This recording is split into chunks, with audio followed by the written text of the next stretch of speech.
एखादी व्यक्ती कितीही साधना करत असेल, नानाविध यज्ञ करत असेल, पण जर ती व्यक्ती स्वतःचा व भगवंताचा दुरावा अनुभवत नाही, तोपर्यंत त्यास खरा भक्त समजता येणार नाही.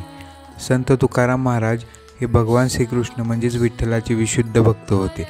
त्यांच्या काही अभंगात त्यांची भगवंत भेटीची असणारी तळमळ किंवा ओढ दिसून येते. आज जो अभंग आपण पाहणार आहोत त्यात संत तुकारामांचे भगवंताप्रती असलेले उच्च कोटीचे प्रेम दिसून येते.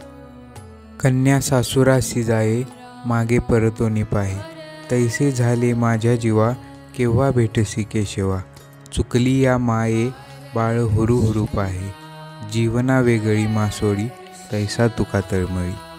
संत तुकारामांच्या काळी म्हणजे 17व्या शतकात मुलींची लहान वयामध्येच लग्न होत असत. मुलगी ज्यावेळी लग्नानंतर सासरी जाण्यास निघते तेव्हा तिच्या मनाची जी घालमेल होते अशीच अवस्था संत तुकारामांची होत असे. तुकाराम महाराज म्हणतात, ज्याप्रमाणे एखादी मुलगी सासरला जाताना तिच्या मनात आपल्या कुटुंबाप्रती जी विरहाची भावना निर्माण होते तशीच भावना माझ्यातही निर्माण झाली आहे. हे विठ्ठला, हे केशवा, तू मला कधी भेटशील ते सांग. ज्याप्रमाणे एखादं छोटं मूल आई जेव्हा त्याच्या नजरेआड होते तेव्हा ते इतरत्र कावरेबावरे होऊन आईला शोधत असते, त्याचप्रमाणे तुकाराम महाराजांची अवस्था ही त्या लहान बाळासारखी झाली आहे जे आपल्या आईपासून कदापि वेगळे राहू शकत नाही.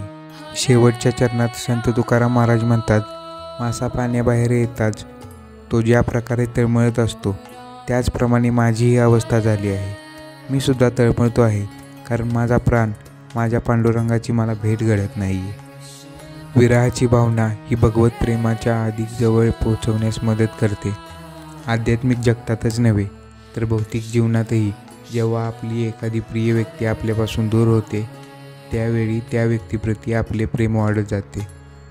चला तर हरिनाम घेऊन हरिकीर्तन करून भगवंतांप्रती आपले प्रेम वाढवूया. अभंगवाणीचा हा व्हिडिओ शेवटपर्यंत बघितल्याबद्दल आपले धन्यवाद. सदा हरिनाम घ्या आणि आनंदी राहा. राम कृष्ण हरी. हरे कृष्ण.